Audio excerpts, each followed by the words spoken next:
religion dans le monde chrétien, dans le monde de l'Église. Parce qu'il est très important de comprendre. Quand je parle de la religion, je parle ici des chrétiens, entre guillemets, qui sont dans nos églises, mais qui n'ont pas encore connu Christ. Parce que venir à l'église n'est pas celui de connaître Christ. Tu peux venir à l'église mais tu ne connais pas Jésus. Tu peux connaître un pasteur, tu peux connaître une église mais tu ne connais pas le Seigneur Jésus. On connaît Jésus-Christ au travers de l'évangile. Ça veut dire que si l'église que tu fréquentes, si l'orateur de cette église, si le pasteur de cette église-là, le leader de cette église n'a pas été suffisamment entraîné, formé dans la parole, alléluia, s'il n'a pas reçu une bonne base doctrinale, les choses qui vont te communiquer ne seront que des histoires, des bêtises. Et tu vas croire que tu es en train de grandir, mais en réalité, tu es plutôt en train de décroître, tu es en train de diminuer. Parce que la connaissance, elle est cruciale, elle est très importante. Amen. C'est ça que le leader ou le pasteur doit se rassurer que lui-même, il étudie. Il a un niveau de connaissance un peu élevé. Pouvoir amener les autres, éduquer et transmettre la pensée de Christ dans la conscience des autres. Amen. Jésus-Christ n'est pas venu pour de bonnes personnes. Parce que beaucoup de gens m'ont posé la question à savoir pourquoi à l'église il y a les mauvaises personnes. Alléluia. Et dans nos églises, donc pourquoi vous dites la vérité? Beaucoup refusent de venir à l'église parce qu'ils sont fatigués, ils disent que pourquoi dans l'église on trouve les gens qui se comportent mal, pourquoi pourtant c'est à l'église qu'on est supposé trouver des bonnes personnes. Les deux. Alléluia. Jésus-Christ n'est pas venu pour les bonnes personnes. Jésus-Christ est venu pour les mauvaises personnes. Il est venu pour les personnes de mauvaise vie. Donc il n'est pas venu pour les gens qui sont déjà en bonne santé, pour les personnes qui se sentent déjà bien, les gens qui sont déjà à l'aise. L'église est comme ce garage, comme je l'ai expliqué une fois dans un service. C'est comme une clinique. Où quand tu arrives à l'hôpital, qu'est-ce que tu trouves? Tu trouves les gens qui sont mal portables, les gens qui sont malades, les gens qui ne se sentent pas bien dans leur peau, dans leur chair, et qui ont besoin d'une santé, qui ont besoin qu'on les soigne, qui ont besoin d'aide, de soutien. C'est pour ça que vous partez voir les docteurs pour la consultation, pour qu'on voit ce qui ne va pas dans leur corps. Donc, quand les gens viennent à l'église, ils viennent pour être consultés par Dieu. Donc le Seigneur regarde que c'est lui qui a créé l'humain. Alléluia. Il est le seul capable de nous sauver, de nous aider. Maintenant, si le malade, imaginez maintenant le malade, donne l'impression que lui n'a pas besoin de Dieu, et que lui-même il peut se soigner.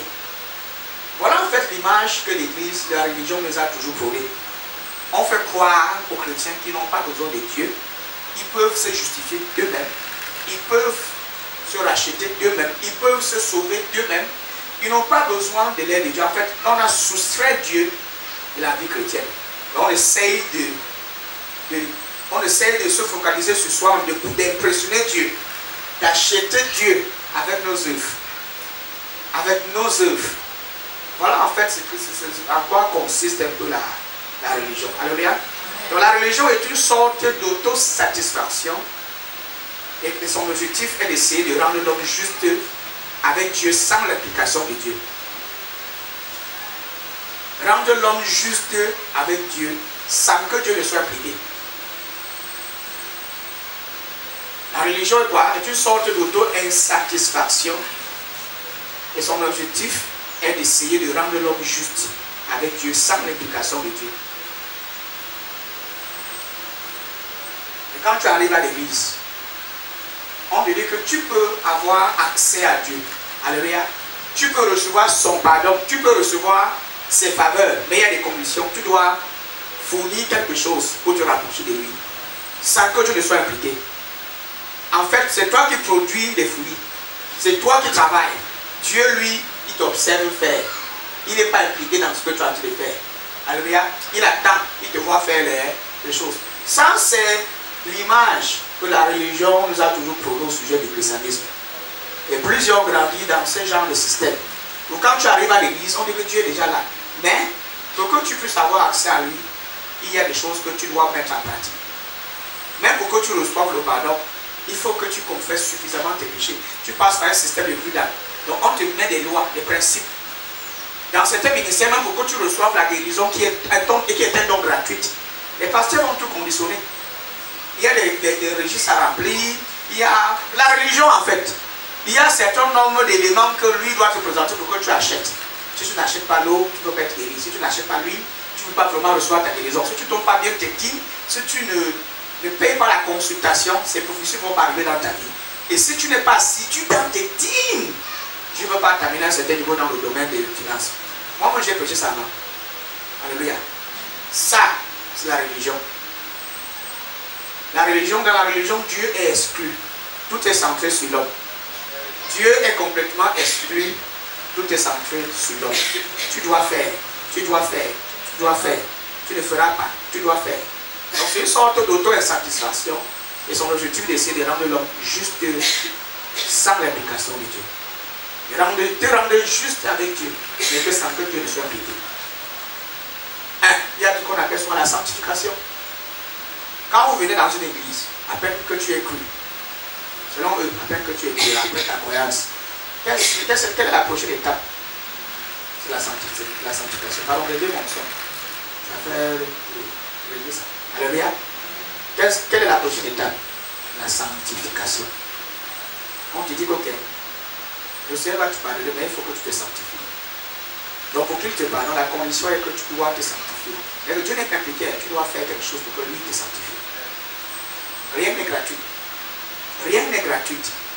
Tout est basé sur vos efforts. Donc tout est centré sur ce que tu dois faire. Tout est centré sur vos efforts. Mais quand on parle de la sanctification, tu ne verras jamais l'implication de Saint-Esprit. On ne vous dira jamais que reposez-vous sur la présence de Dieu. Recevez la présence de Dieu. On ne vous dira jamais que c'est le Seigneur qui produit en vous la sanctification. On vous dira que c'est vous. Vous deviez vous battre pour produire la sanctification. Sinon, vous ne verrez pas Dieu. Donc pour être juste aux yeux de Dieu, il y a des pratiques, il y a la sanctification, il y a des principes élémentaires que vous devez d'abord respecter.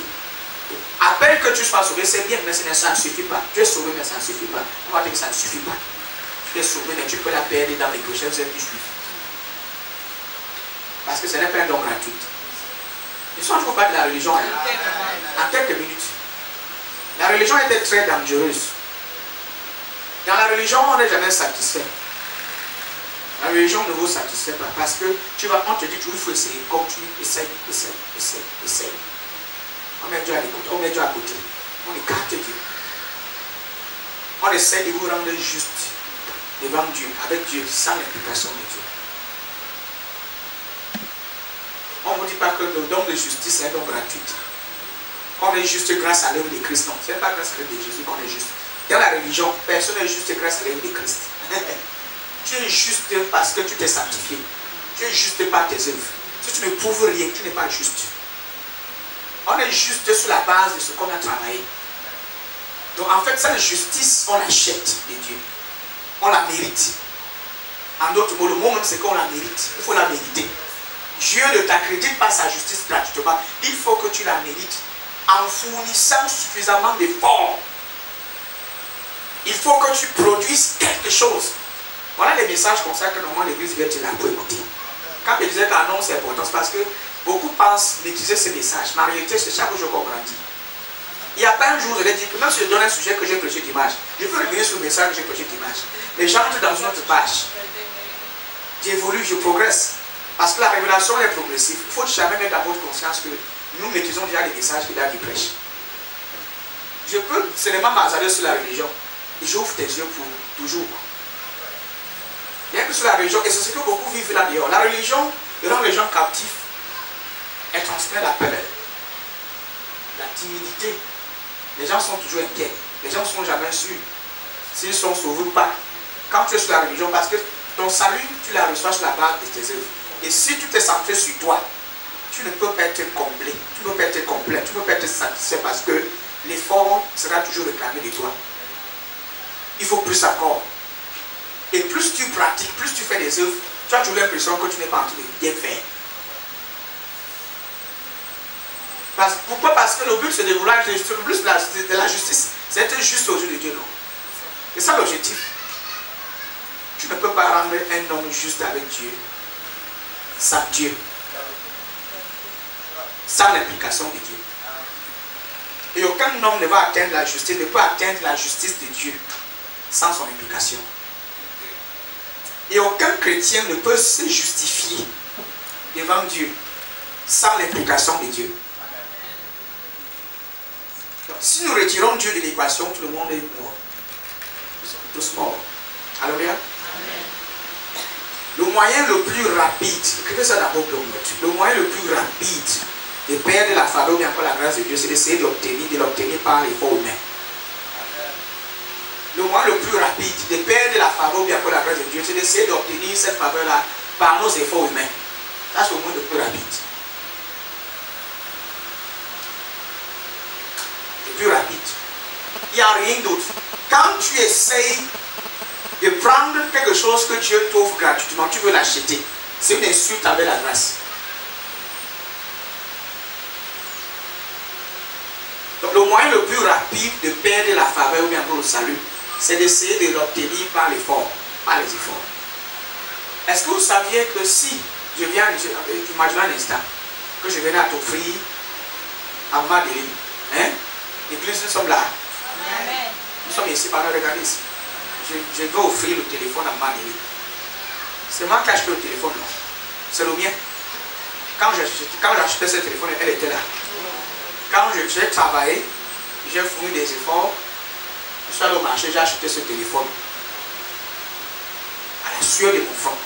Amen. Amen. Maintenant, je décide donc, sans son consentement, elle ne m'a pas demandé un téléphone. C'est volontairement que je prends l'initiative de l'offrir le téléphone. Qu'est-ce que Madeleine doit faire? Imagine, voilà, prenons les armes. Maintenant, imagine maintenant que soit tu l'offres au téléphone, elle refuse, je refuse ma fille. Tu dis, tu refuses. Tu dis que tu cherches l'argent. Hein, donne-moi le bout de papier, tu vas acheter ce téléphone. Tu vois? C'est un peu une insulte envers ma volonté. Et envers mon caractère. C'est une insulte envers ma nature. Et ma bonne volonté. Parce que je ne venais pas vendre le téléphone. Je veux l'offrir le téléphone. Maintenant, elle refuse de prendre le téléphone, elle va acheter ce téléphone. C'est une insulte envers ma personne. Ça veut dire que l'image, écoutez-moi bien, l'image, ça veut dire que l'image qu'il a de moi n'est pas bonne. Ça veut dire qu'elle ne me voit pas comme un homme généreux qui est capable d'offrir quelque chose à quelqu'un.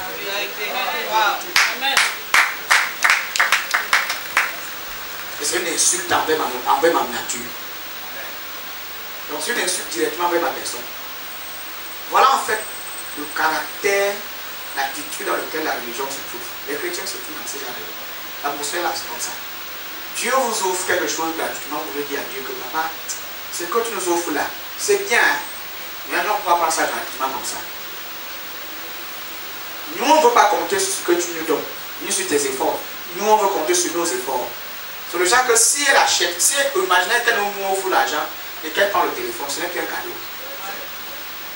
Ce n'est plus un don. Elle a acheté le téléphone. Et la gloire revient à qui? Elle qui a acheté le téléphone.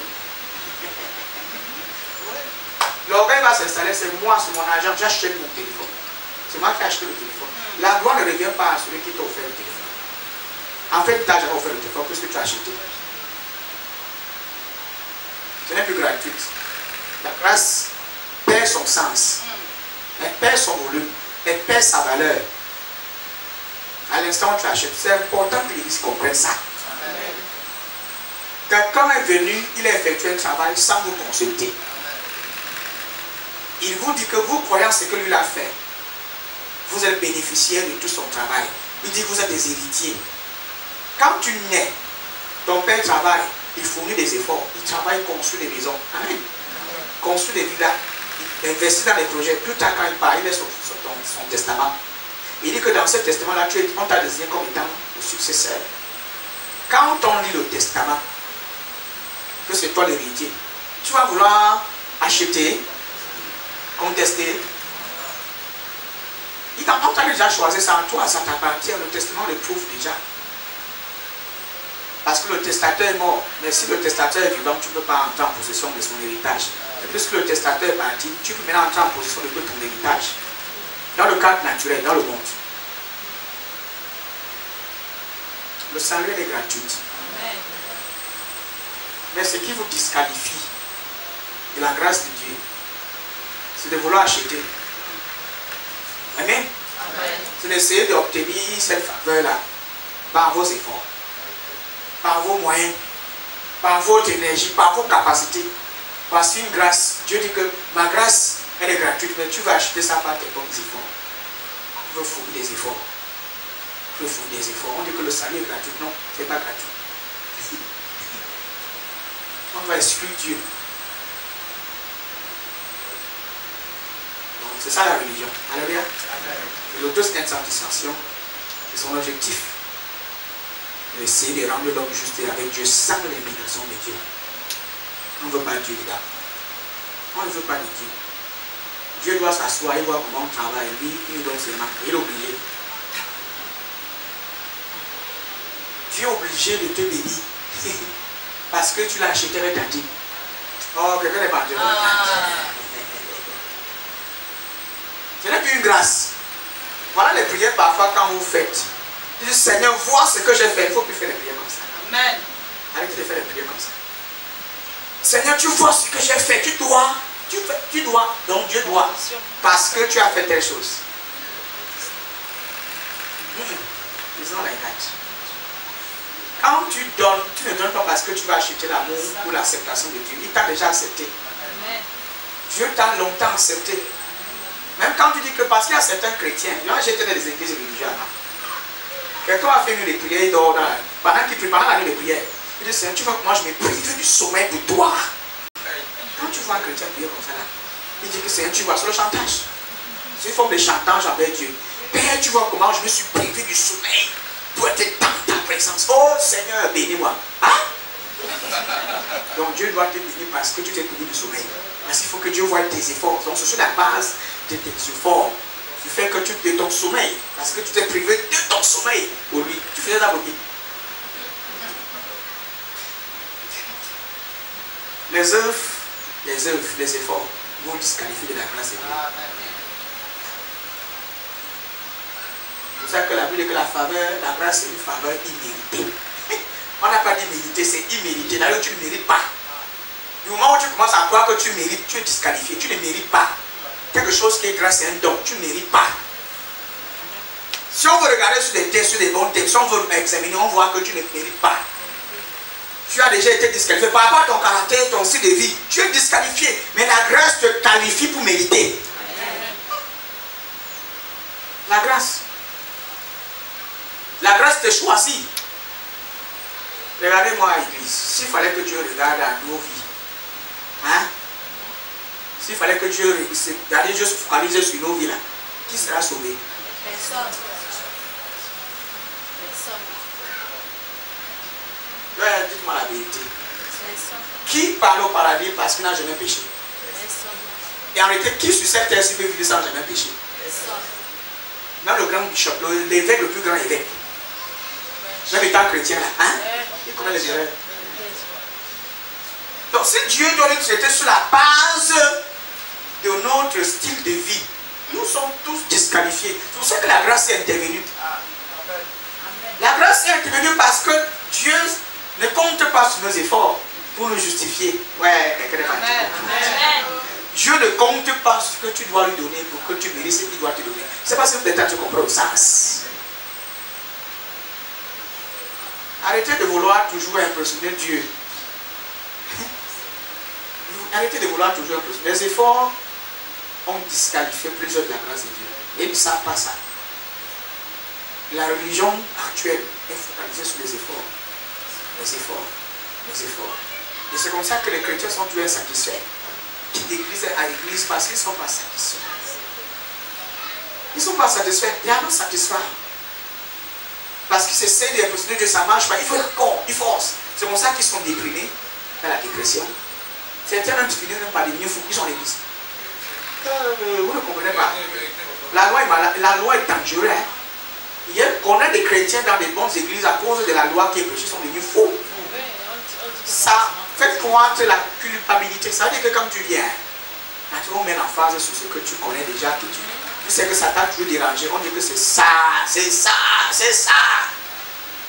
Tu es un pécheur, tu es un pécheur. Si tu n'es pas, si tu n'as pas un cœur dur, tu peux pas avoir le crise cardiaque à l'église.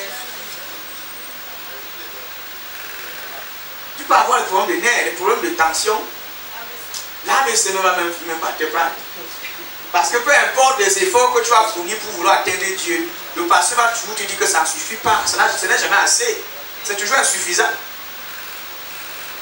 C'est toujours insuffisant. Nous, on a essayé. Ça n'a pas toujours donné. Ceux qui veulent atteindre Dieu sur la base de leurs efforts humains, ils ne peuvent pas atteindre la grâce de Dieu. Parce que plus tu veux mériter, tu vois qu'elle est très grande. Tu ne peux pas. Tu ne peux pas l'acheter. Elle n'a pas de prix en fait. Le pardon que Dieu te donne n'a pas de prix. Tu ne peux pas la mériter. Oh, quelqu'un n'est pas en train de saisir le sens. Il dit que la faveur de Dieu, tu ne peux pas la mériter avec tes propres efforts. Tu ne peux pas. Plus tu fous les efforts pour vouloir mériter, quand tu découvres par toi-même, tu constates par toi-même que c'est impossible. Peu importe les efforts que tu vas finir à la fin, tu vas te décourager seul. C'est pour ça que ceux qui essayent d'être justes aux yeux de Dieu sur la base de leur propre justice, de leurs œuvres, ils sont toujours disqualifiés. Donc elles se disqualifient seuls à un certain niveau. Ils ont la peur s'installe, la culpabilité. Ils disent j'ai tout fait, mais ça ne marche pas. C'est comme ce Dieu-là ne me voit pas. C'est comme ce Dieu-là est fâché. C'est comme si, avec tout ce que je fais, beaucoup ont quitté certaines églises, ils partent ailleurs, je ne sais pas, d'autres pasteurs, que j'étais dans une église, j'ai beaucoup fait. Je lui donne. Il ne me voyait même pas. J'ai tout fait. Il y a un autre qui m'a dit, papa, j'ai cherché l'enfant, j'ai donné des semences au pasteur, l'enfant n'est toujours pas venu. Je ne veux pas me avec quelqu'un. Ne donne jamais l'offrande parce que tu veux un enfant. Il faut que tu me donnes l'offrande parce que tu veux un enfant. Maintenant, si tu donnes l'offrande, je mange et que l'enfant ne vient pas. On va arrêter qui? Est-ce que tu me porter plainte, je ne vais pas en prison à cause de ça? Seigneur, merci pour la grâce.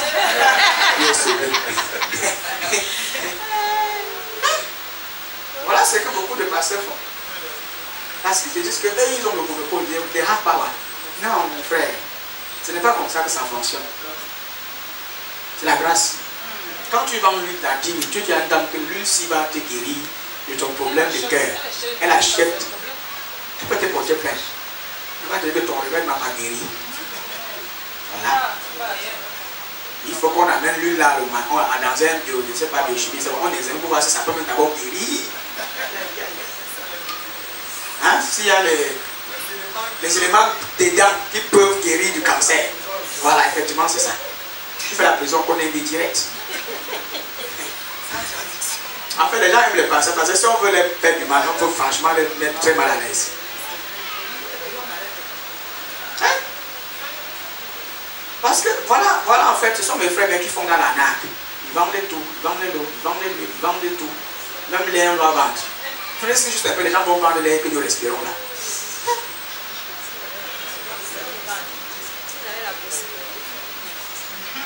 Il y a quelques caractéristiques pour identifier les chrétiens religieux. Alléluia. Ils sont sous la loi et qui sont toujours auto-insuffisants, insatisfaits. Il y a quelques caractéristiques. La première est celle-ci. Ils sont toujours en train de mépriser les autres. Alléluia. Non, ils sont toujours en train de mépriser les autres. C'est Jésus toujours. Là, ils sont toujours en train de mépriser tout le monde.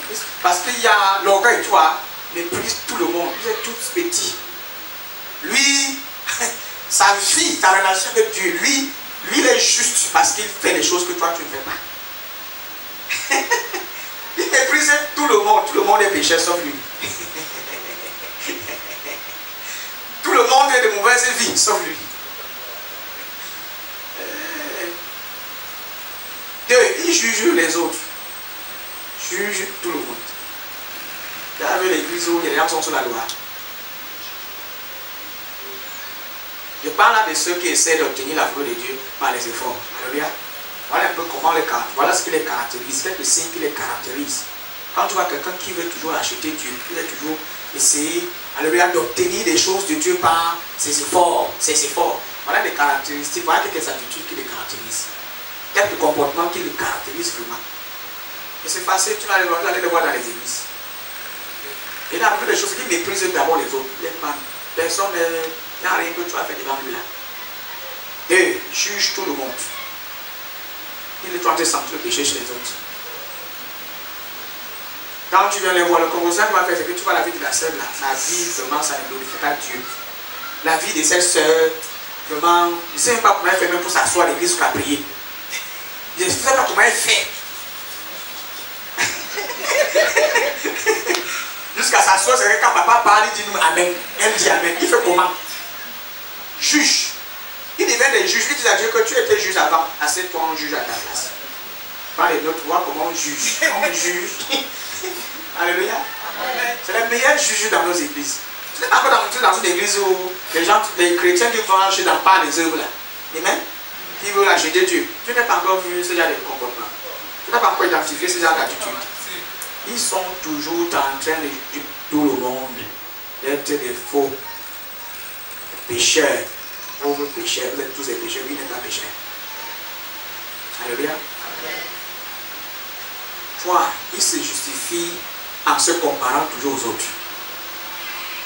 Il se justifie en se comparant toujours aux autres. Lui.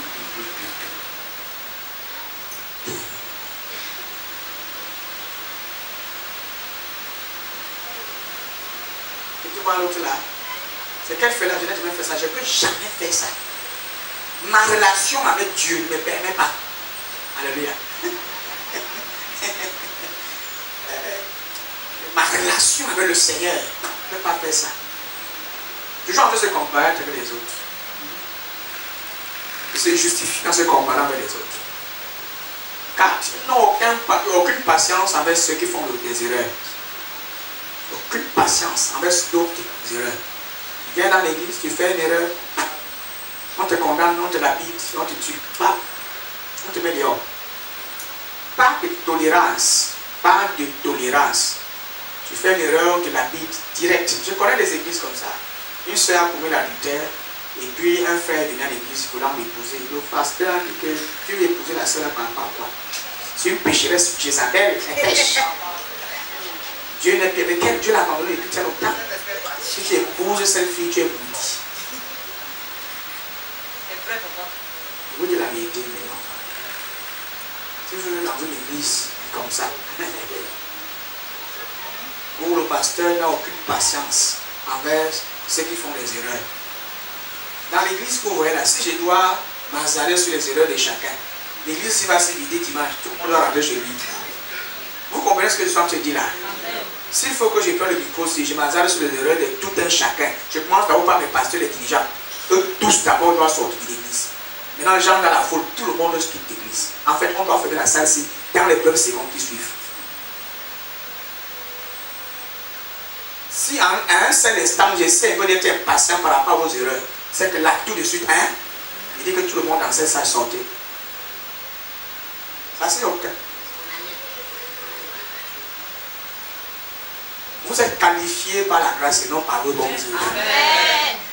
Vous êtes sauvés par la grâce et non parce que vous êtes mieux que les autres. Amen. Non. Il n'y a personne ici qui est mieux que l'autre.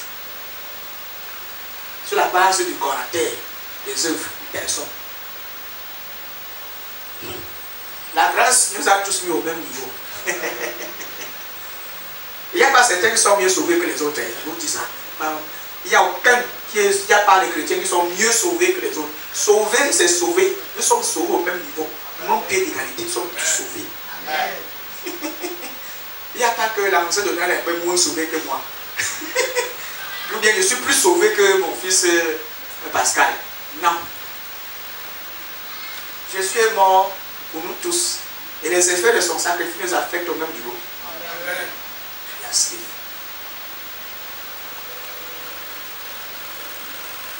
Dans l'instant où vous croyez, vous êtes tous sauvés au même niveau. Amen. Quand tu crois, c'est fini. Celui qui croit avec toi, vous êtes au même niveau. Maintenant, la maturité, ce qui concerne maintenant la maturité spirituelle, c'est là où ça diffère. Parce qu'il y a des différentes des compréhensions qui sont faibles, des compréhensions qui sont fortes. Vous comprenez maintenant? Vous êtes tous sauvés, mais pour ce qui est de la relation, ils sont pas au même niveau de relation. Tu vois, je vais vous donner quelques exemples. Il y a certains dans cette salle qui ont une relation plus stable que certains. Parce qu'il y a l'approche, on cause, on dialogue. Il y a la blesse. Par contre, il y a d'autres qui sont arrivés jusqu'à chez moi. On s'est assis comme ça, on a posé. C'est pas ce qu'on comprend, on ne va pas comprendre. l'intimité, la relation est différente. Donc il y a certains qu'avec Dieu, leur relation avec Dieu est plus poussée. C'est pour ça que les résultats que Dieu qui se produit, les résultats, les évidences qui se manifestent au travers de leur ministère est un peu différent. C'est à cause de l'entretien, de ce qu'ils entretiennent, de la relation que lui il entretient avec son Dieu. Par contre, il y a d'autres qui n'ont aucune relation. Ils connaissent Dieu, mais ils n'entretiennent aucune relation de lui. Dieu les appelle dans la relation, mais ils ne veulent pas entrer. Ils sont sauvés, hein, Dieu les aime déjà. Mais il n'y a pas. L'échange, il n'y a pas. L'intimité, il n'y a pas l'intimité. Dans un mariage où il n'y a pas l'intimité, vous êtes comme deux inconnus dans la même maison. Où il n'y a pas de dialogue, vous ne causez pas. Vous ne parlez pas. Il y a un souci. Mais l'union, vous êtes mariés. Je ne sais pas si vous comprenez un peu. Vous n'êtes pas divorcés, hein, vous êtes mariés. Mais il n'y a pas d'intimité. Est-ce que vous savez que nous aimons tous nos enfants, mais avec certains enfants, on communique plus? Ça, c'est naturel. L'enfant qui vient constamment créer le sujet, vient constamment créer un sujet.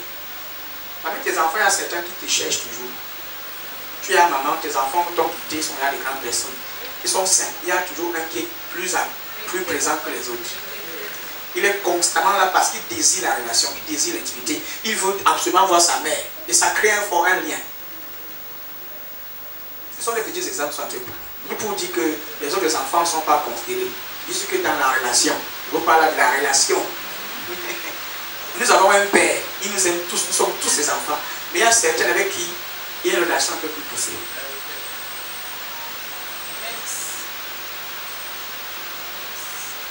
Voilà pourquoi dans l'église, vous allez tous venir à l'église, vous priez le même Dieu.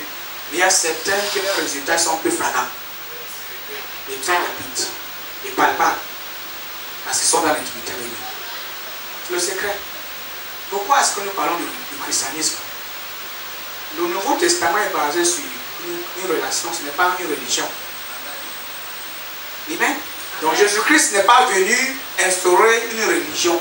Il est venu instaurer une relation entre l'homme et Dieu. Il n'est pas seulement le sauveur, il est aussi le médiateur. Celui qui nous relie avec le Père. Parce que s'il était seulement sauveur, ça n'allait pas être suffisant.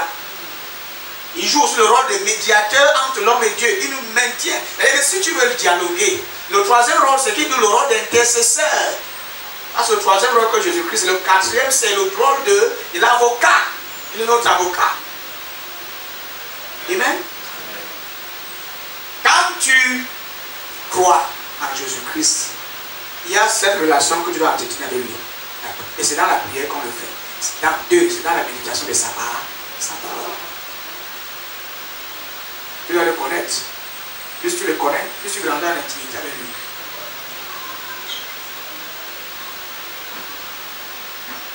Si tu épouses quelqu'un que tu ne connais pas, comment est-ce que ça va marcher? Une fois que tu connais la personne qui est en face de toi, c'est facile de l'aborder. On dialogue et on crée le lien. Ça fait en sorte que pour dialoguer, ça devient facile, c'est fluide. Quelqu'un n'est pas en train de suivre. Je vais dire que la quatrième caractéristique, c'était qu'ils n'ont aucune patience envers ceux qui font des erreurs. La cinquième, c'est quoi? Ils ne réagissent pas correctement lorsqu'on leur montre le besoin de changer. Ils ne réagissent pas correctement lorsqu'on leur montre le besoin de changer. Pour eux, c'est que tu n'as rien à leur dire. Lui, il est à tout. Lui, il est à bien.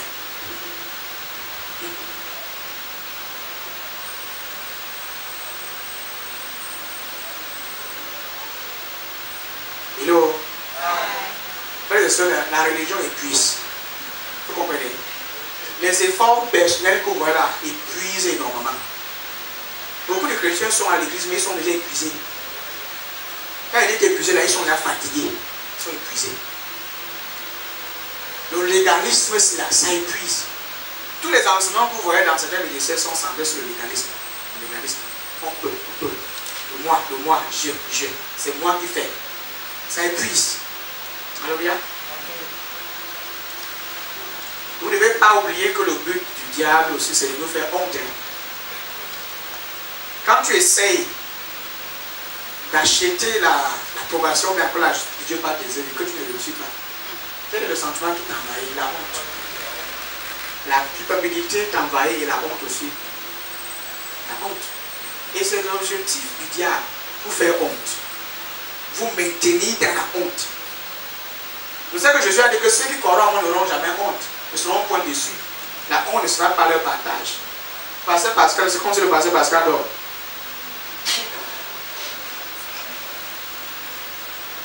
La honte paralyse les chrétiens. Quand vous êtes dans cette relation avec Dieu et que vous êtes constamment dans la honte, vous êtes paralysé. Tu viens à l'église mais tu as honte. Il y a certains qui ont quitté l'église à cause de la honte. Ça ne va pas dire qu'un pasteur va te faire un reproche. Si tu fais le reproche et que tu ne veux pas changer, tu quittes, ça veut dire que tu es le cinquième caractéristique. Ils ne réagissent pas correctement lorsqu'on les montre le besoin de changer. Ils ne veulent pas. Il dit que je préfère pas quitter l'église. Il y a un frère qui vient voir papa, je suis compris, il va revenir, mais il dit que non, la honte. Amen. Il ne veut pas changer, c'est l'orgueil. La loi rend très orgueilleux. Alléluia. Amen. Lisons un passage de la Bible pour qu'on ne dise pas que tu as dit depuis là. Je parle depuis là, pas un verset, ok.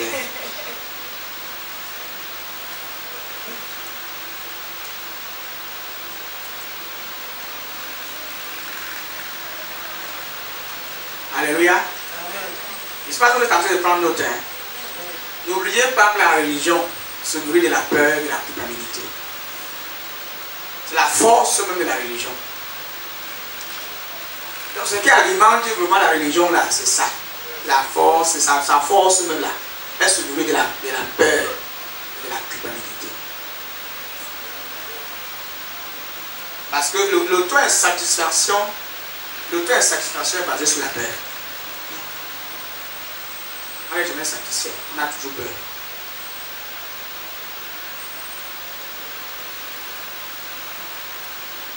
Je connais des gens qui ont été sauvés par la grâce.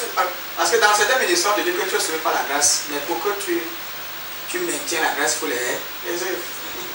Il n'y a pas à maintenir. Tu n'as jamais demandé qu'on maintienne sa grâce. Tu n'as jamais demandé à ce qu'on maintienne sa grâce. Et la religion a créé bon nombre de personnes qui ont été sauvées par la grâce. Mais ils veulent maintenir cette grâce par les œuvres. Oui, les œuvres de la loi. Ils veulent maintenant vivre par les œuvres. Ils ont été sauvés par la grâce. Maintenant ils veulent vivre par les œuvres. On dit quand tu viens à Christ, tu es sauvé par la grâce. Amen. Amen. Mais il faut après là mettre les œuvres. Il faut continuer avec les œuvres. On ne reste pas sur la grâce. Sauvé par la grâce, oui, mais après, les œuvres doivent suivre.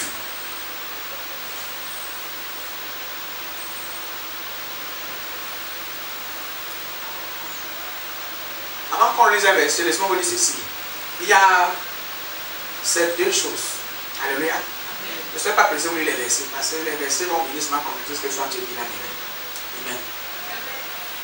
L'humilité et la soumission, c'est ces deux choses qui marchent ensemble. Ils vont de pair.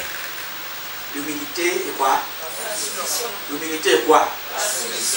Parce que l'humilité facilite notre soumission à Dieu. L'humilité.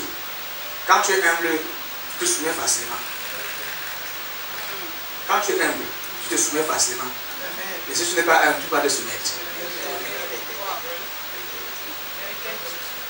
Et la Bible dit que celui qui sera, comment? Celui qui ne sera pas humilié sera exalté, ou bien élevé, peu importe le nom. Celui qui va se rabaisser va être élevé. C'est ce que notre Bible dit. Parce que pour grandir, pour accepter même la grâce, il faut l'humilité. Il faut l'humilité.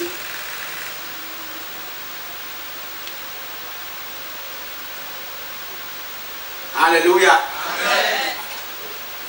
Qui a entendu parler de l'auto-insatisfaction? Qui connaît le sens de ce que sont dit là? Qui a compris le sens? L'auto-insatisfaction de la religion. Qui comprend le sens? Vous avez enlevé la main. L'auto-insatisfaction, c'est quoi?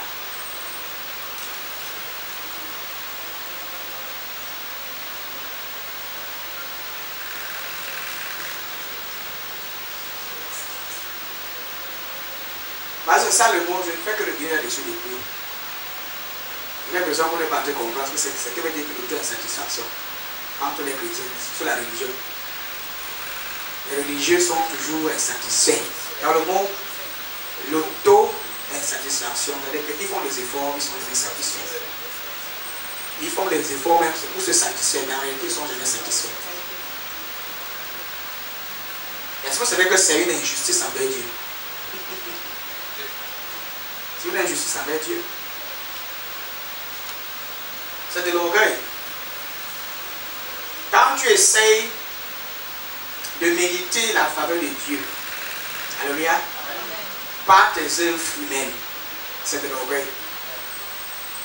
C'est de l'orgueil parce que Dieu t'offre quelque chose gratuitement, tu vas acheter par tes œuvres. C'est l'orgueil. C'est non seulement une insulte, mais c'est l'orgueil. Le contraire de l'orgueil, c'est pas l'humilité. Ceux qui sont sous la loi ne peuvent pas être humbles, sous la grâce. Non, ceux qui sont sous la loi ne peuvent pas être humbles. Ils sont plutôt orgueilleux. Parce que l'orgueil va toujours les pousser à vouloir impressionner Dieu, vouloir prouver qu'eux aussi peuvent faire quelque chose. Amen. Ils rejettent le don gratuit de Dieu, ils veulent poser un prix, ils veulent acheter. Amen. Rien ne vient de Dieu, tout vient d'eux. Rien ne vient de Dieu, tout vient d'eux. S'ils sont justes, c'est parce qu'ils ont fait quelque chose. S'il est saint, c'est parce que lui, il s'est préservé. Ce n'est pas que Dieu a fait quelque chose. Dieu n'est pas dedans. Il s'est sanctifié. Il s'est justifié aux yeux de Dieu. Il a travaillé pour être là où il est. Et si vous voyez ma relation de Dieu, j'ai beaucoup bataillé. À l'époque, je croyais que Dieu m'utilisait beaucoup parce que j'étais vierge. Ah, vous n'êtes pas très comprendre. C'est de l'orgueil. Il y a un jour, Dieu m'a dit que si je veux que tu tombes aujourd'hui, tu vas tomber dans le péché. J'ai fait ma bouche depuis ce jour-là. Quand il prêchait, j'ai fait ma bouche. Ma mère qui est là connaît pas avant ça. Vous ne pouvez pas prêcher sans dire que vous voyez comme ça, c'est parce que moi je n'ai jamais. Pourquoi c'est battu à l'époque là? Je suis marié à 27 ans, c'est ma femme qui m'a dirigé. Mais avant, quand le prêchait, il disait que c'est parce que l'onction que j'ai là, c'est parce que je me suis préservé, c'est ma purité, ma sanctification. Ça rend orgueilleux. Hein? Tu entends seulement qu'un autre passage fait, c'est vous avez dit, c'est les connards. Alors que, même si tu entends que l'autre passage est tombé, rends grâce à Dieu, prie pour lui, ne pense pas que tu ne peux pas tomber, tu aussi peux tomber comme lui. Quand tu n'as pas commencé au ministère, et que tu as encore débutant, ceux qui sont devant là, tu l'entends que tel est tombé, tu parles, c'est mal, tu ouvres la bouche, tu parles. Il y a certaines tentations, ça va seulement te regarder à distance, tu vas tomber.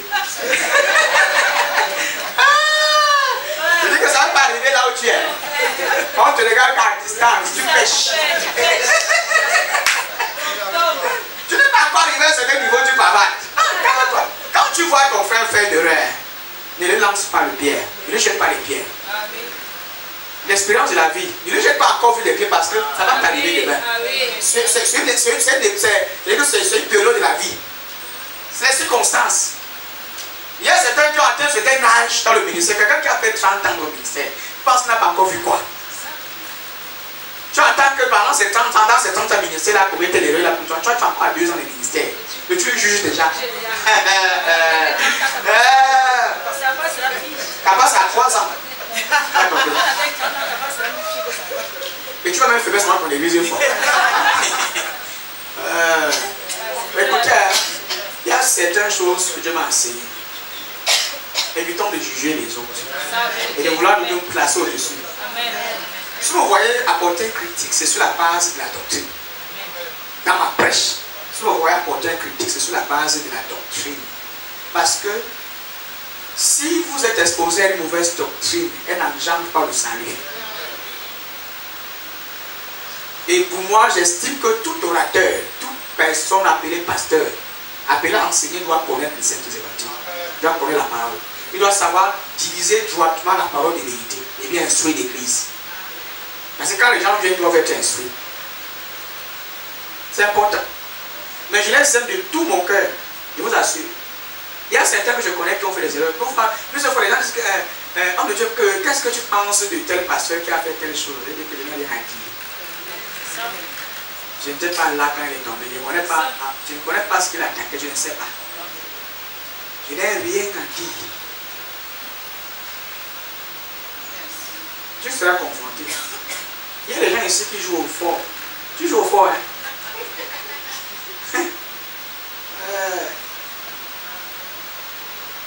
Tu sais, la tentation, même quand tu parles de la tentation sexuelle, c'est. À l'époque, là, quand je parlais, je disais que je suis fort. Il m'a dit que si je veux que tu tombes dans le Dieu, tu tombes. Il avait compris. Parce que tu peux t'amener certaines personnes, certaines femmes, tu regardes ma distance, tu pèses dans ton esprit. Et tu disjonctes, c'est-à-dire que tu deviens bête.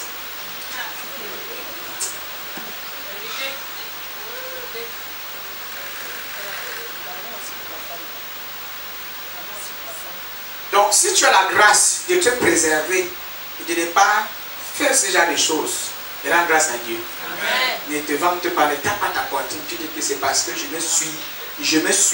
fais des efforts. Comme Joseph, je fuis le péché. Je fuis le péché.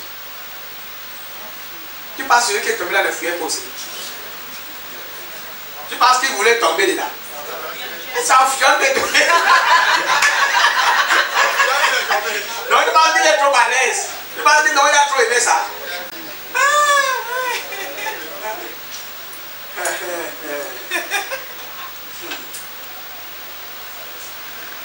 L'orgueil engendre davantage le péché. L'orgueil qu'on voit là. Parce que quand tu te tiens sur tes œuvres, plus tu es orgueilleux, plus tu pêches. Plus tu es orgueilleux, plus tu fais des erreurs. Tu ne sais pas ça? L'orgueil va te faire commettre des catastrophes. Tu vas créer le désastre. Quand tu es orgueilleux et tu ne peux pas reconnaître la grâce de Dieu et accepter que sa grâce t'amène, tu vas faire ce qui va te dépasser après. L'orgueil.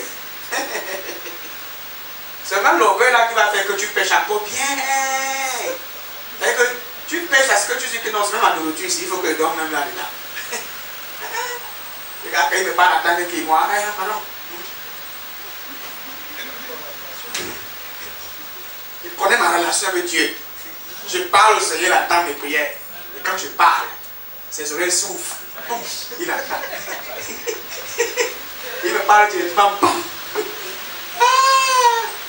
Encore rien vu. Dis à ton voisin, l'orgueil engendre davantage le péché.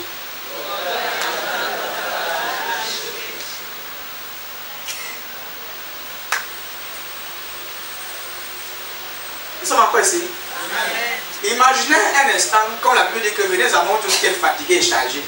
Et là, puis ton voisin le réveille. Imaginez un instant, alléluia, que Jésus dit que venez à moi tous qui êtes fatigués et chargés, je vous donnerai quoi?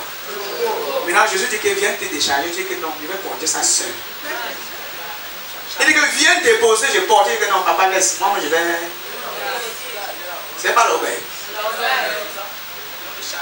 Maintenant plus tu portes seul, plus tu vas payer. Ah, quelqu'un n'est pas très content.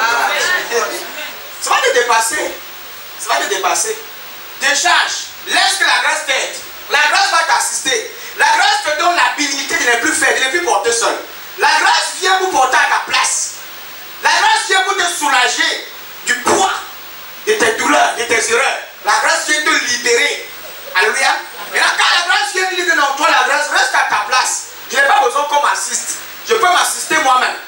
Parce que j'ai la capacité moi-même dans ma chair. Avec des efforts personnels, je peux me présenter juste devant Dieu. Dieu te tend la main d'assistance, tu rejettes. C'est l'orgueil. C'est l'orgueil. Venez à moi, vous tous qui êtes fatigués et chargés. Heureusement que c'est la belle attention comme ça.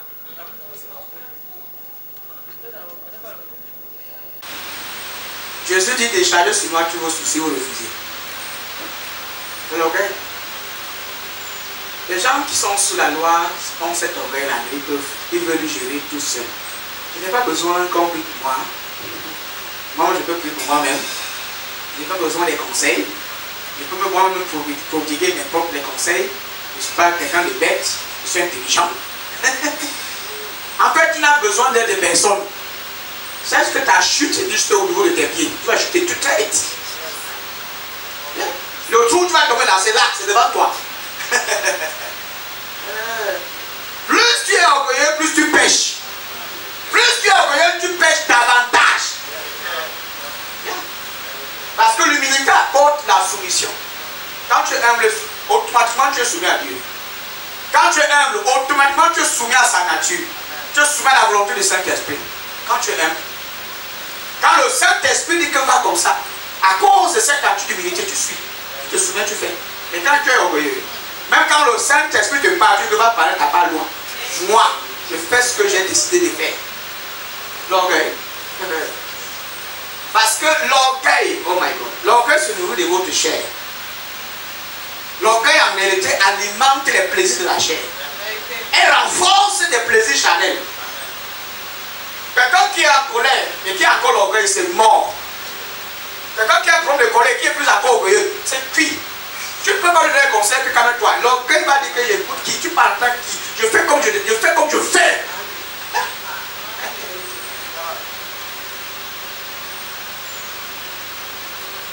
On veut t'assister, tu dis que m'assister pourquoi? Je n'ai pas besoin qu'on m'assiste. Je t'ai demandé l'aide. Laissez-moi là où je suis. Laissez-moi avec mes problèmes. Quand tu entends sur les langages, c'est l'orgueil de ta pute.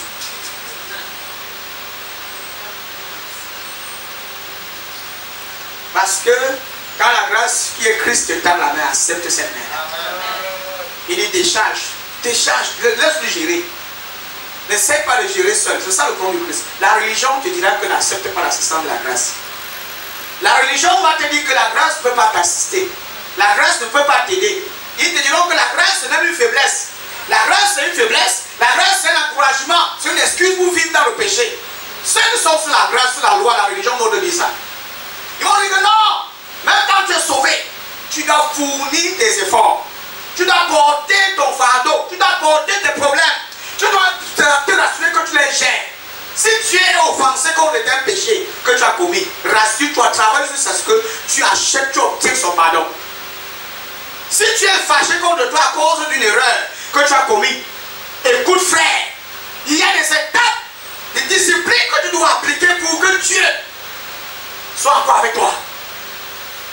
Ils vont te dire que voilà, il y a tel travail, la pénitence, il faut faire ça, il faut donner comme ça, il faut faire telle chose. Chez le marabout, rien n'est gratuit. Tout travail avec un sacrifice. Quoi? Sur la loi, rien n'est gratuit. Tu veux le pardon, tu ouvres le sacrifice. Tu n'ouvres rien, tu n'as pas de pardon. C'est comme ça la loi. Mais sur la grâce, Dieu a travaillé, il a offert le travail, il a donné, il a travaillé, il a œuvré. Ils ne sont que les bénéficiaires de la grâce. La grâce est un don gratuit que Dieu t'offre. Il ne demande pas ton assistance. La seule chose que la grâce réclame de toi, c'est l'acceptation. La seule chose que la grâce demande de vous, c'est d'accepter le don que lui vous offre gratuitement. Full stop. Il ne demande pas ce que tu sois le garantie. Non. Quand Dieu, si j'achète le téléphone, comme je l'ai dit tout à l'heure, j'achète le téléphone, c'est moi qui ai garanti, c'est moi qui ai le garantie de ce téléphone. Alléluia. Mais aussi un souci, tu peux me contacter, je te ramène là où sur le fournisseur, celui qui m'a acheté, celui qui m'a vendu le téléphone. C'est pour ça que dans la communion, je suis le garant. J'achète le téléphone, même s'il arrive que tu as un souci, amen, tu m'appelles, tu te ramènes à l'entreprise qui m'a vendu le téléphone. Tu peux me les porter plainte.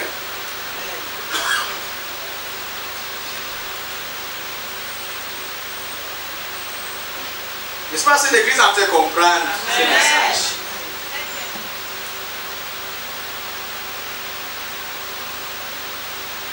Il y a l'autosatisfaction qui a son... En fait, l'autosatisfaction a son cycle. J'ai appelé ça un cycle mensuel, un cycle. Et moi, les femmes, on se met le cycle. Alléluia. Voilà. L'autosatisfaction a son cycle. Les chrétiens qui sont toujours sur les œuvres.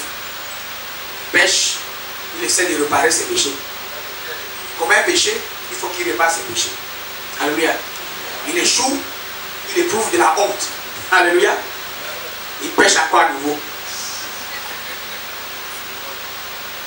Et pour finir, même il fuit Dieu. Il se loin. C'est-à-dire qu'il pêche, il essaie de réparer. En essayant de réparer, qu'est-ce qu'il fait? Il échoue. Alléluia. Donc il échoue. Il éprouve maintenant de la honte et il pêche à quoi à nouveau? Voilà ma définition. J'ai fait des années dans la religion, je sais parfaitement ça fonctionne. péché, quelle est la réaction première que tu veux faire? Tu veux réparer. Tu veux réparer ce que tu as fait. Maintenant, si tu t'efforces à vouloir réparer, à force, tu peux fournir les efforts pour réparer, tu échoues. Et une fois que tu échoues de réparer tes torts, l'erreur, bien que le péché que tu as commis, qu'est-ce qui se passe? La honte maintenant s'installe. Tu es culpabilisé, tu as honte. Et dans cette même honte-là, tu pêches encore.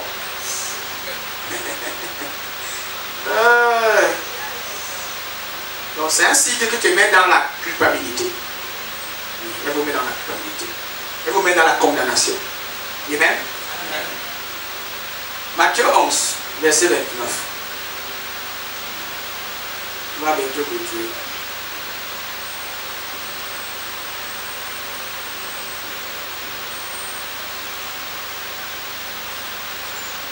Vous savez que le sujet de ce soir est centré sur la justice. Les religieux, la religion veut obtenir la justice sur la base de leurs œuvres. Mais la grâce pour voir la justice. Alléluia. Est-ce que nous sommes encore là? Amen. Et la justice n'est pas question d'œuvre, c'est une question d'identité. C'est une identité que nous avons reçue. Ce n'est pas une œuvre. On ne se justifie pas sur la base des œuvres. La justice que nous avons reçue sur la grâce, c'est une identité que Christ nous a donnée. C'est notre statut. Amen. Amen. Donc ne laissez jamais votre comportement déterminer votre identité. Amen. Que ton comportement n'influence pas ton identité. Dieu a dit que tu es juste. Peu importe l'erreur, peu importe certaines erreurs que tu perçois, que tu t'es caché à manifester, sois conscient de ton identité de juste en Christ. Quand ça ne vient pas, que cette erreur que tu as commise ne vient pas, retirer cette identité de juste dans laquelle Christ t'a positionné. Dieu a dit que tu es juste. C'est une identité. Reste sur cette position. Amen. Amen. Reste planté là-dessus. Ne change pas.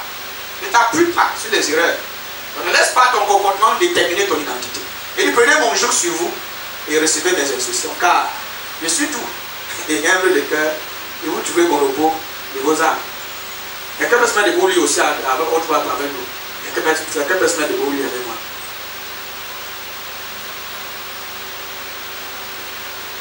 Prenez mon joug sur vous et recevez mes instructions, car je suis doux et humble de cœur.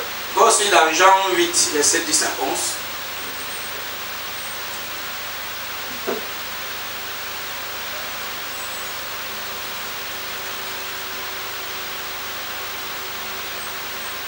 D'accord, le poste vous lire.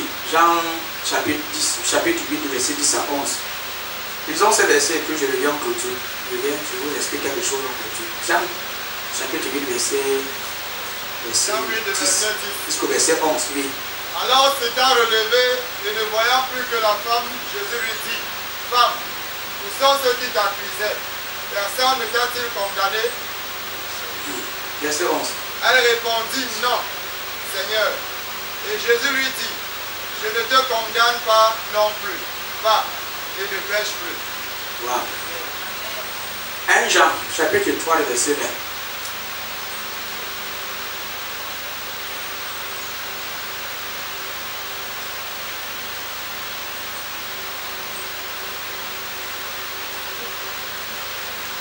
Jean 3, 20. Car si notre cœur nous condamne, Dieu est plus grand que notre cœur. Et il connaît toutes choses. Hein? Je ne veux pas encore passer. Car si notre cœur nous condamne, si notre cœur nous condamne, Dieu est plus grand que notre cœur. Dieu est plus grand que notre cœur. Et il connaît toutes choses. Il connaît toutes choses. Toutes choses. Ça, c'est les versets qui s'expliquent bien-même. Avec votre niveau de maturité, je pense qu'un chrétien qui connaît les qui écoute, quand tu comprends. On a deux versets qui disent la même chose. Jean 8, 10 jusqu'au verset 11. Alléluia. Jésus parle à la fille. Et je ne te condamne pas. Alléluia. Dans ce verset, car si votre cœur vous condamne, si votre cœur vous dit que tu as mal fait, il dit tu es plus grand que ton, plus grand que votre cœur. Et amen. Il est plus grand que ton cœur. Et il connaît toutes les choses. Donc ça veut dire que l'intention de Dieu n'est pas de vous voir culpabiliser, mais vous voir juste. Amen. Pourquoi est-ce qu'il dit que si votre cœur vous condamne, Dieu est même plus grand que votre cœur? Il n'est pas en train de vous convaincre que ne vous appuyez pas sur ce que votre cœur vous dit. Que ne vous condamnez pas, ne vous culpabilisez pas. N'ayez pas honte, sortez de là. Mais c'est là où l'église donc se trouve. On se fie à ce qu'on dit, non frère, si ton cœur te condamne, accroche-toi. Là, si votre cœur vous condamne, Dieu est plus grand que votre cœur. Il connaît toutes ces choses.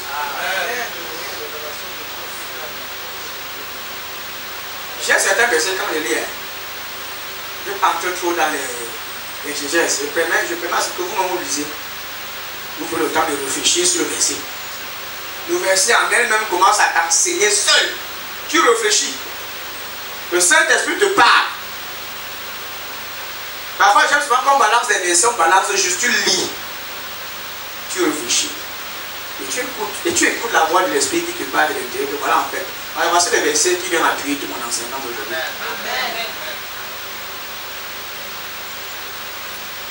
Quand tu vas lire, tu vas réfléchir. Tu réfléchis, tu réfléchis. En fait, le diable veut nous faire honte, mais il ne peut pas. Le diable tient à ce que nous ayons toujours en nous cette pensée, que notre cœur continue de nous accuser. Donc le diable appuie ça. Quand ton cœur t'accuse, le diable veut à ce que ça t'accuse même 100 fois plus. Et plus ton cœur t'accuse, et plus tu t'appuies sur ce que ton cœur dit, tu t'éloignes de Dieu. Plus tu t'éloignes de Dieu. Et quand ton cœur t'accuse, qu'est-ce que tu veux faire? Tu veux réparer ça. Et quand tu veux réparer, tu n'arrives donc pas à réparer l'erreur que tu as fait. Ton cœur t'appuie, tu veux réparer. La suite, c'est quoi? La honte. Après la honte, tu le pêches encore. Tu te vois de Dieu finalement. La vie chrétienne, je le dis devant le caméra, la vie chrétienne est impossible à vivre sans Jésus-Christ. Amen. Sans Dieu, impossible. Donc tous ceux qui vont vous faire croire que vous pouvez vivre la vie chrétienne sans Dieu, sachez que c'est quasiment impossible. Sans Jésus-Christ, vous ne pouvez pas vivre la vie chrétienne. Amen. Si vous voulez vivre la vie chrétienne, basée sur vos efforts humains, vous êtes disqualifié de Christ. Je ne dirais pas de la grâce, mais je dirais de Christ, parce que la grâce c'est lui. Amen. Si vous étudiez bien vos vies, vous allez voir que nous sommes déjà délivrés de toutes les malédictions de la loi. Alléluia. Et nous sommes déjà bénis au travers des œuvres finies de Christ. Alléluia. Amen. C'est pour ça que quand je prêche sur la dîme, je n'ai pas besoin de vous motiver par la malédiction pour vous donner vos dîmes. Qu'est-ce que ça veut dire? Je n'ai pas besoin de vous motiver par la malédiction. Hein? Pour vous donner vos...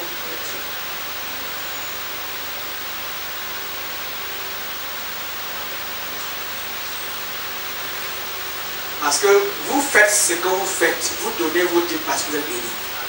You give your tithe because you are blessed. Tu ne donnes pas parce que tu as peur d'être maudit. Tu donnes parce que tu es béni.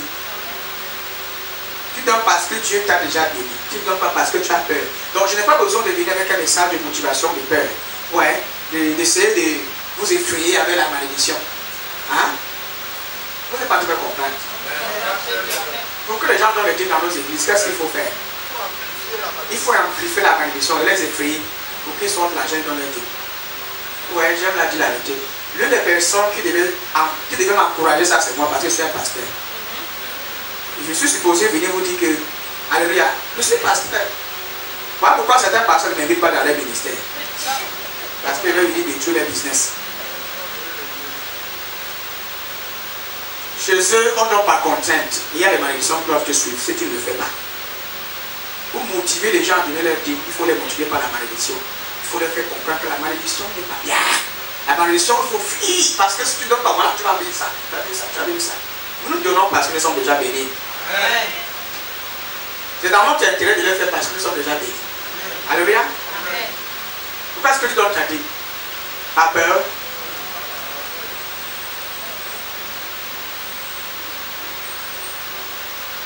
Nous donnons parce que nous sommes bénis. Pas pour être bénis, parce que nous sommes bénis. Faut stop.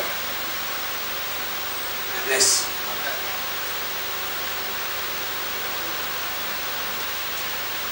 Ésaïe 10, 15.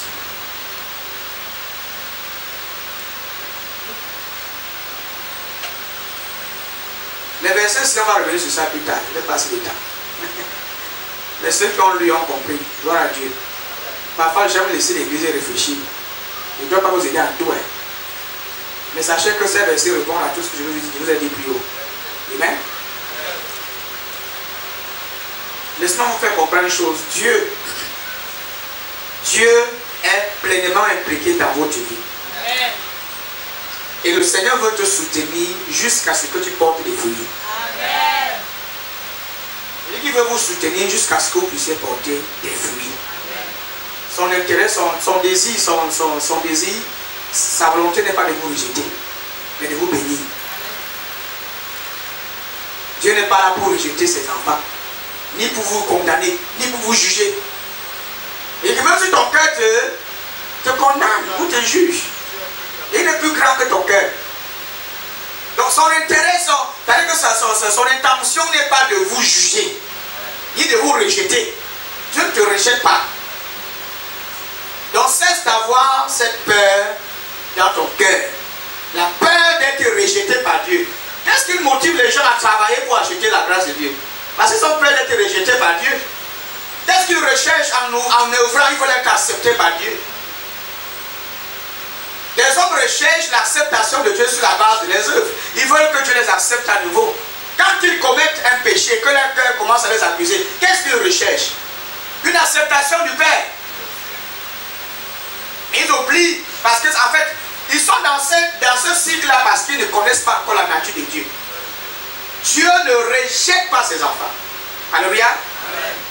Dieu est plus que disposé à vous soutenir jusqu'à ce que vous portez des fruits. Même quand les fruits de ta croyance ne sont pas encore palpables, il est toujours impliqué dans ta vie. Même après ta croyance, même après ta naissance spirituelle, même si tu continues de vivre certaines erreurs, Dieu ne te rejette pas. Alors, quelqu'un n'est pas de comprendre. Il continue de te soutenir jusqu'à ce que tu portes des bons fruits. Amen. Mais la religion te fait croire que quand tu acceptes Christ, s'il arrive que tu produis un fruit qui n'est pas digne de ta croyance, Dieu te rejette. Ça, ce n'est pas la nature de Dieu. Ça, ce n'est pas la description de la nature de Dieu dans le Nouveau Testament. Amen. Parce que son intention n'est pas de perdre, mais de sauver. Amen. De sauver. Quand un enfant naît, est-ce qu'on le jette si l'enfant ne peut pas faire un certain nombre de choses? On soutient l'enfant. Quand l'enfant marque les premiers pas, il n'arrive pas à bien marcher, on le laisse. On l'aide à marquer les pas, jusqu'à ce que l'enfant ait l'habilité et l'équilibre pour bien marcher comme nous. Mais on ne rejette pas l'enfant. On ne rejette pas l'enfant. Mais le christianisme nous a présenté un Dieu, l'image d'un Dieu, d'un Père qui est dur, qui est très méchant. Que quand l'enfant naît et que l'enfant là n'a pas l'habilité de faire ce qui est juste, le Père lui rejette d'abord. Le Père lui met d'abord dehors. Alors que ce n'est pas comme ça. Que notre Père, notre Dieu n'est pas comme ça. Est-ce que la hache se vante à la place de celui qui s'en sert? Les versets qui sont très puissants. Oh my God. Quelqu'un va se mettre beaucoup de livres parce que si moi il est là. Pasteur, pardon, lis ça. Lis le verset là. Isaïe 10, le verset 15. Est-ce que la hache se vante à la place de celui qui s'en sert? Est-ce que la scie se montre orgueilleuse à la place de celui qui l'utilise? C'est comme si le fouet faisait bouger le bras qui le soulève, ou comme si le bâton dirigeait la main qui le tient. Quand vous lisez ce verset-ci, hein, l'accent mise c'est quoi? Est-ce que la hache se vante à la place de celui qui s'en sert? Est-ce que la hache peut dire que c'est grâce à moi que le bois a été fendu? Si celui qui s'en sert là, il se levait par Dieu de faire le bois comment? Vous dites que ferme ta bouche parce qu'on t'a utilisé. Tu ne peux pas te vanter. Tu te vantes. Ce vente là c'est l'orgueil. C'est-à-dire que si tu as aidé les gens dans la vie, quelqu'un t'a utilisé pour le faire. Ah, vous n'êtes pas à te comprendre. Si tu aides les veuves, tu soutiens l'église, quelqu'un t'amène à le faire, quelqu'un te tient, quelqu'un te conduit à le faire, c'est Dieu. Ne te vante pas, rends grâce à Dieu pour la personne qui t'utilise. Est-ce que la hache se vend à la place de celui qui s'en sert?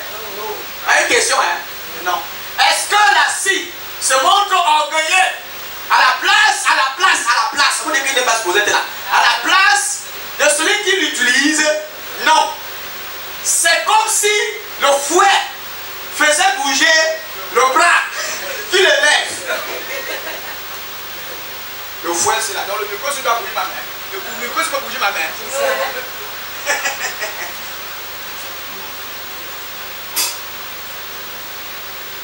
Et ou comme si le bâton dirigeait la main qui le tient. Le bâton peut diriger la main qui le tient. C'est toi qui diriges le bâton ou bien c'est le bâton qui dirige ta main. Maintenant, il y a des gens qui veulent diriger Dieu. Ça, c'est la destruction de la religion. On veut diriger Dieu. Et ce qui caractérise ce verset, c'est l'orgueil. Right. La religion et l'orgueil. Le satisfaction. On va montrer. Dieu t'utilise, tu veux maintenant montrer que c'est toi qui l'utilises. C'est toi qui utilises Dieu en fait. Romains 11 et 18. Peu importe la bonne chose qui arrive dans votre vie, c'est grâce à Dieu. Et dit, peu importe la bonne chose qui est produite au travers de vous, c'est toujours grâce à Dieu. Ce n'est pas grâce à vous, c'est grâce à Dieu. C'est grâce à Dieu. Et soyez toujours reconnaissants. Alléluia. Dis à ton voisin, remercie Dieu. Il faut toujours le remercier pour sa grâce dans ta vie.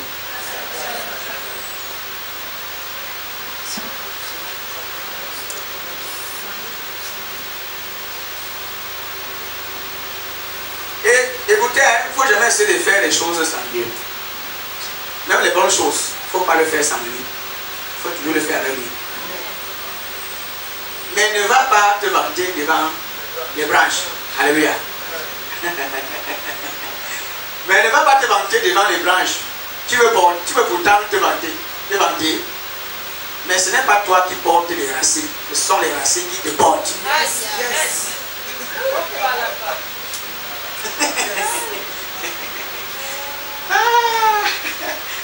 J'ai ma Bible, hein?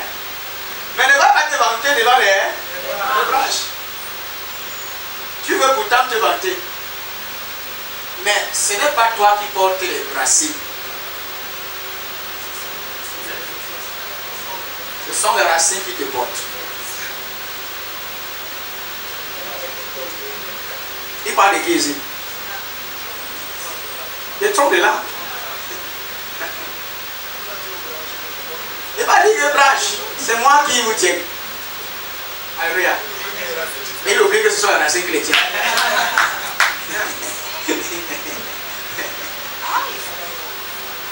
Il parle du tronc de là. Il dit aux branches que calme-toi, sans moi tu n'es rien. Sans moi tu ne produis pas de fruits. Sans moi tes feuillages ne sont pas verts. Sans moi tu n'es rien. Tu vas sécher et tu vas cesser de vivre et d'exister. Il a dit que ne te vends pas trop parce que sans les racines, toi-même tu n'es rien du tout. Sans les racines qui te portent, tu n'es rien. Ce sont les racines qui te portent.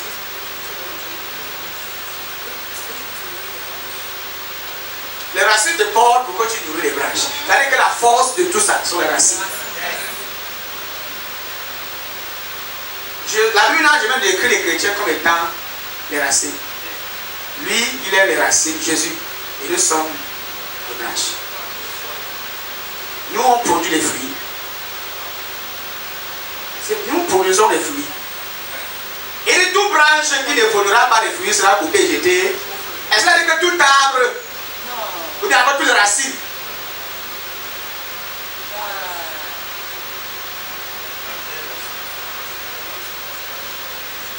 étudier certains versets dans son contexte grec, fallait comprendre que les traducteurs font tellement de bêtises que même parfois j'aime plus avec les Bibles du second. Vous la vérité, je suis en train de parler au caméra. Les Bibles que nous lisons là, il y a les traductions que quand je pars étudier ça dans son contexte, je reviens et dis Seigneur, qu'est-ce qui se passe dans ces versets-ci? On a dit le français. Et beaucoup de pasteurs s'appuient sur certains versets, sur certains mots, pour prêcher une hérésie qui n'a jamais existé, alors que dans son contexte original, c'était bien comme ça. Le français, parce que plus on traduit, on dilue le mot, ça perd son sens, ça perd son originalité. Elle n'est plus assez profonde. Et même pour finir, dire autre chose, même qu'il ne veut pas dire. Vous comprenez maintenant?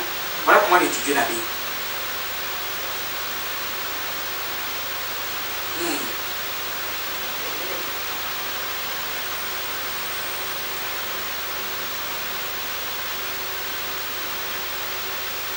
Alléluia.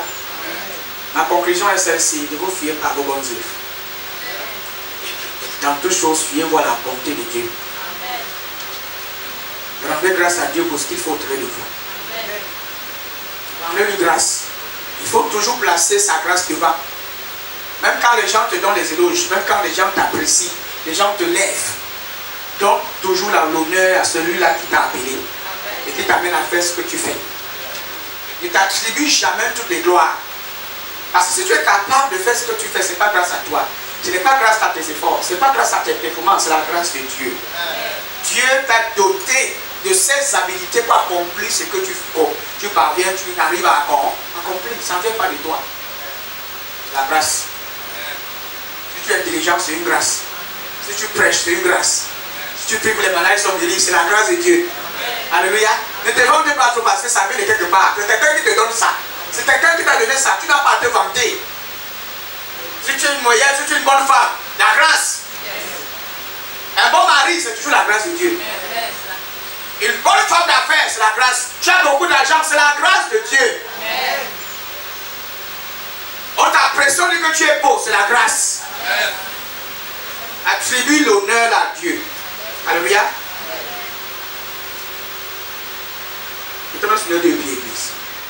Mettons-nous sur nos deux pieds.